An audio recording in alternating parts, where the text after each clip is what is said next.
C'est le froid qui a fini par endormir définitivement le bébé babouin. Et l'Egadema s'est résolu à le quitter pour se nourrir de sa mère. Mais cette nuit-là, pendant un court instant, la nature nous a montré un spectacle étrange. L'Afrique a le don de nous révéler d'étonnants secrets juste quand nous pensions la connaître si bien. Les mythes et les légendes dansent dans ces antiques forêts où les chouettes crient votre nom et les hippopotames parlent aux dieux. Un nouveau voile de mystère est venu s'ajouter avec cette nuit où un léopard a serré un babouin contre son cœur.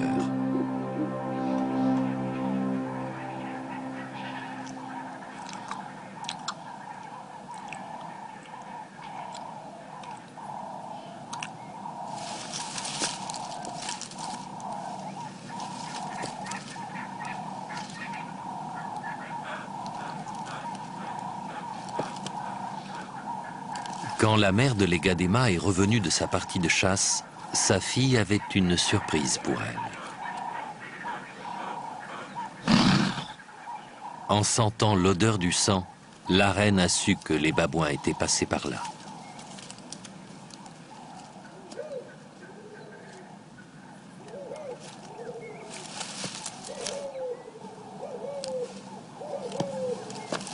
Entre les deux léopardes, les retrouvailles étaient toujours l'occasion de jeux et de fausses bagarres. Mais cette fois-ci, quand la mère a voulu grimper dans l'arbre pour voir d'où venait l'odeur, la réaction de l'Egadema lui a fait l'effet d'un choc.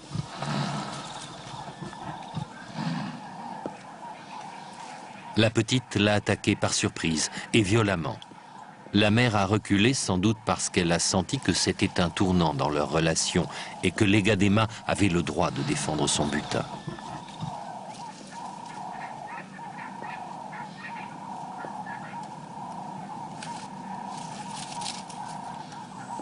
Si elles en étaient restées là, les choses se seraient peut-être arrangées. Mais les babouins sont revenus, cherchant leur camarade disparu et son bébé dans la forêt. Malgré ce succès, l'Egadema savait qu'elle devait céder du terrain. Elle avait encore en mémoire les agressions des babouins. Si elle avait assez confiance en elle pour défier sa mère, il n'en allait pas de même avec les singes. Elle a donc abandonné sa proie.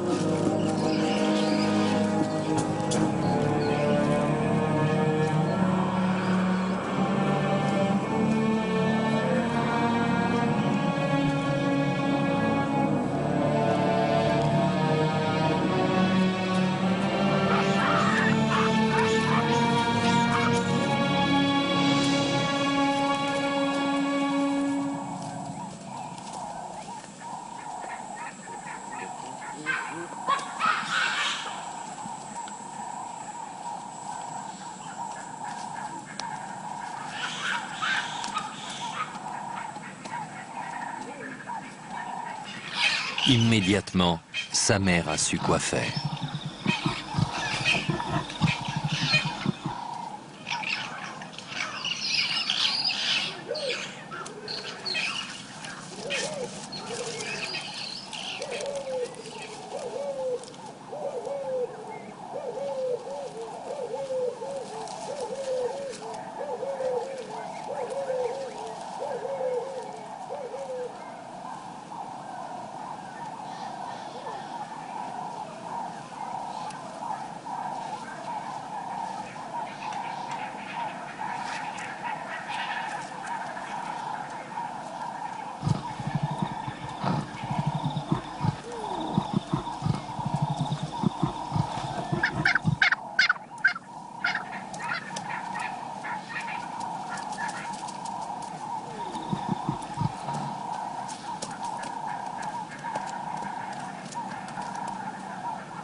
L'Egadema est alors redevenu un tout jeune léopard, écoutant attentivement les sons dont dépendait sa survie.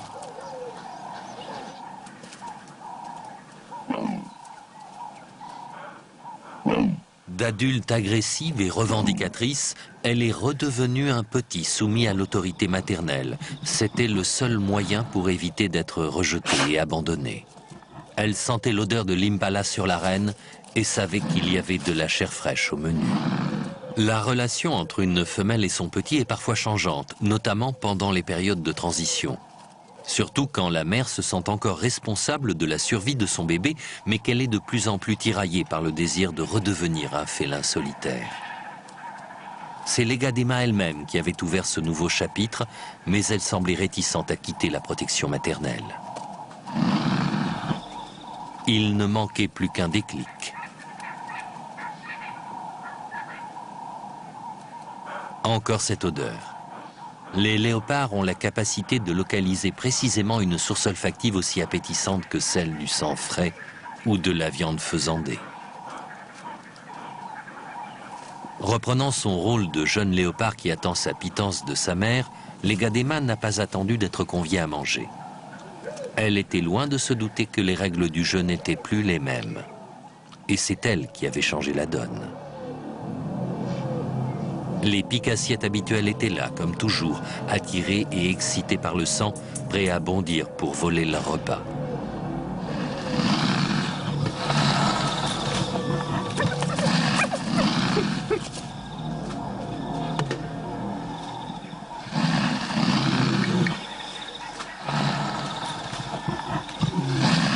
Les hyènes étaient de plus en plus entreprenantes et l'Egadema a décidé d'emporter la dépouille de l'antilope plus loin. C'était une bonne idée, mais l'impala pesait près de 2 fois son poids et ses pattes la gênaient pour grimper.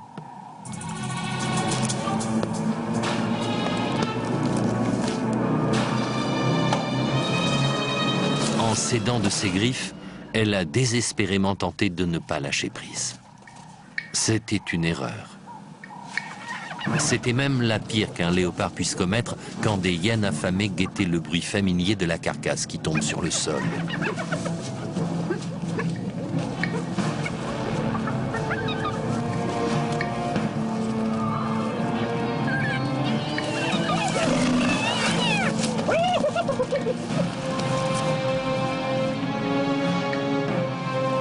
Même une troupe de lions réfléchirait à 2 fois avant d'entreprendre une contre-attaque face à des hyènes déchaînées. Mais l'Egadema n'était pas prête à accepter sa défaite. Peut-être a-t-elle réalisé que c'était de sa faute si elle avait perdu la proie. Et les grognements de sa mère derrière elle l'ont sans doute poussée à agir.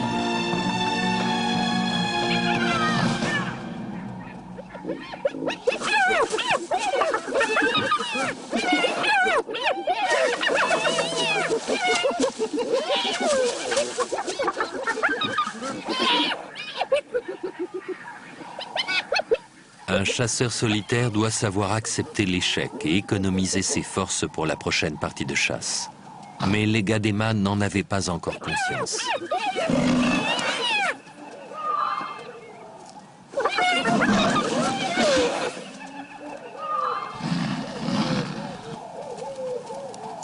Comme toujours, sa mère l'avait parfaitement compris. C'était fini. Mais la raideur de sa démarche montrait la puissance de sa rage. Ses sifflements se sont transformés en rugissements comme un orage qui gronde. Le message était clair. En montrant l'écrou, elle disait que tout cela était allé trop loin.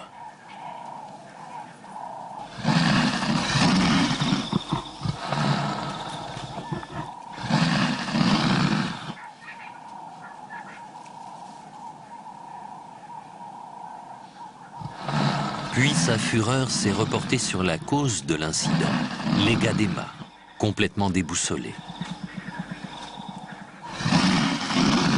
Elle lui a craché sa colère à la face, comme si sa propre fille n'était plus qu'un vieil ennemi et une rivale au nid.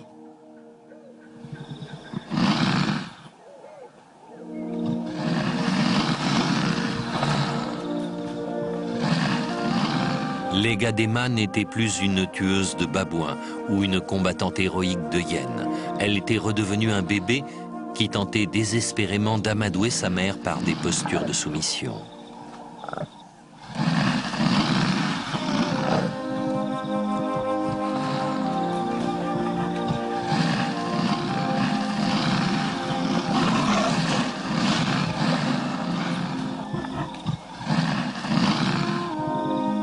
Entre elles, ce fut un moment intense.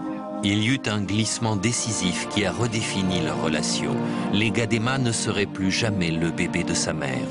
C'était terminé et elles le savaient toutes les deux.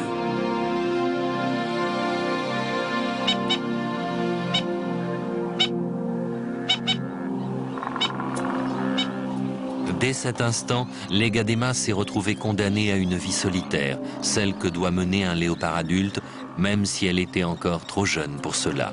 Désormais, sa survie dépendrait d'elle et d'elle seule.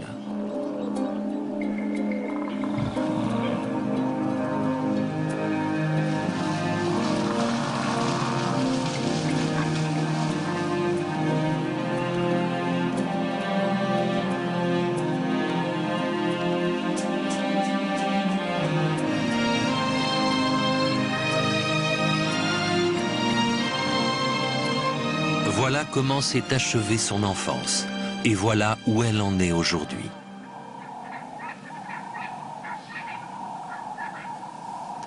Comme si sa vulnérabilité était palpable, un intrus fait déjà irruption sur son territoire.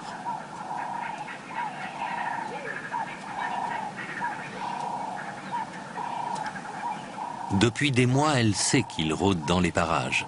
Il laisse derrière lui d'âcres effluves sur les palmiers, des traces sur le sol déposées par les glandes olfactives de ses pattes, ou encore un sanglier à moitié dévoré au milieu des branches.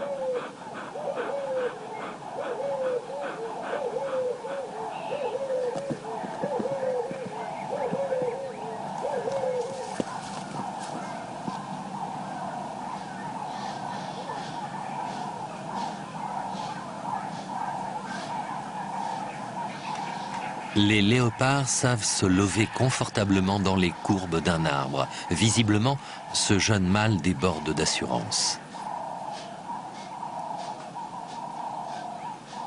Elle savait qu'un jour, il allait approcher. Et aujourd'hui, il l'a enfin rattrapé.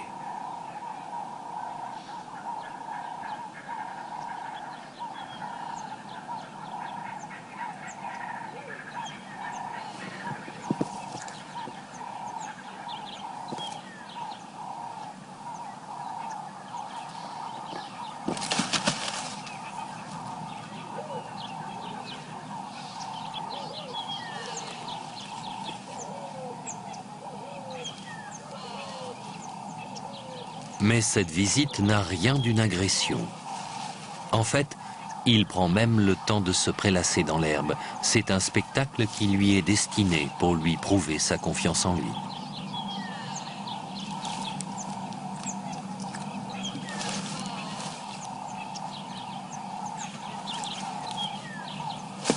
Mais bien sûr, c'est une erreur tactique.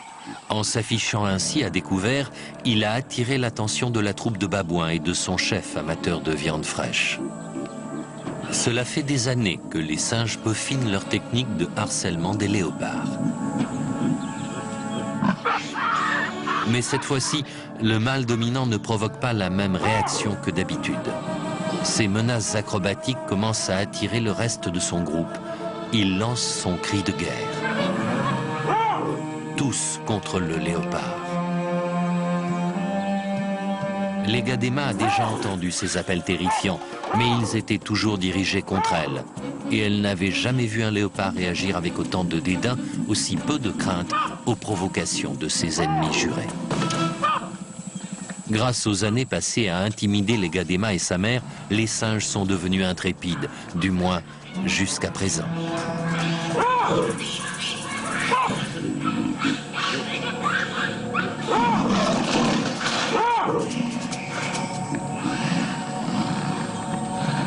Même les femelles et les jeunes singes tentent leur chance pour faire déguerpir le léopard. Mais ils se retrouvent face à un regard stoïque, des crocs prêts à mordre et une énergie gonflée à bloc sur le point d'exploser.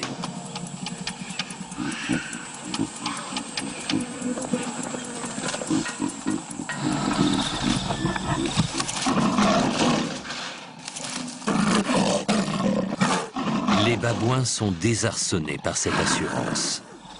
Au lieu d'aller jusqu'au bout de leur attaque, ils jettent l'éponge. Les léopards qu'ils connaissent craignent d'être agressés et déchiquetés. Mais ils sentent que celui-ci est un étranger. Il y a quelque chose d'inconnu et de différent dans les menaces à peine déguisées du nouveau venu.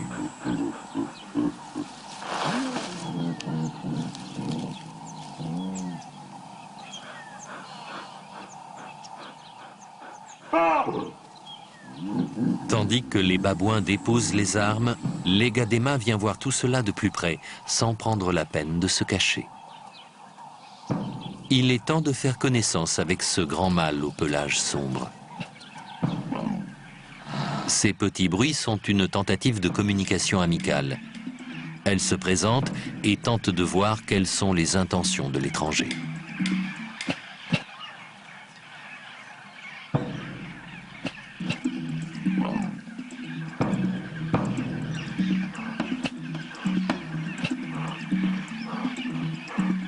Ce n'est pas un ennemi, mais le patrimoine génétique de ce jeune mâle cache un secret dangereux.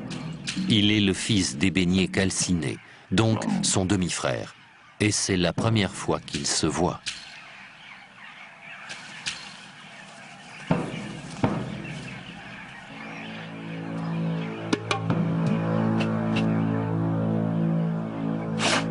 Si elle encourage ses avances, sa vie en sera bouleversée, de même sans doute que l'avenir de la longue lignée de femelles dont elle est la seule héritière. Mais quelque chose la perturbe. Elle préfère s'enfuir.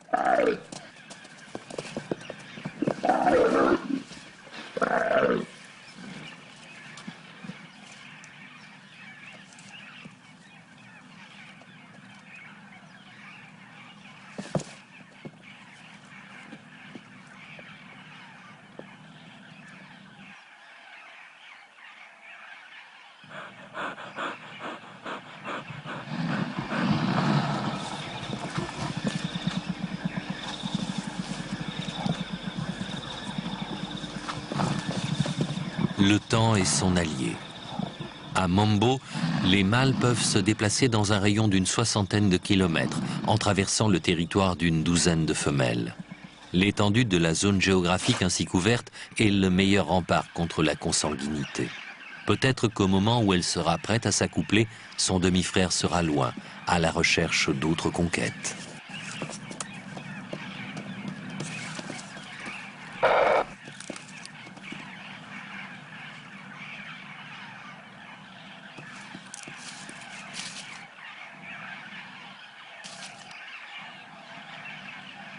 Il reste à Legadema un dernier rite de passage à vivre. Aucun léopard ne devient vraiment adulte avant d'avoir tué un impala.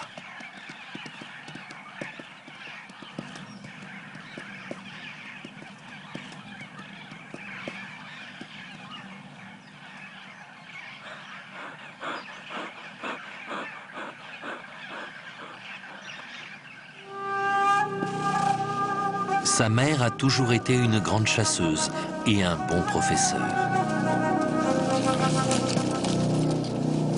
Quand Legadema n'avait que 4 mois, elle lui transmettait déjà cet héritage. Dès cette époque, pour ses cours de chasse illustrés de brillantes démonstrations, les impalas étaient la proie de prédilection.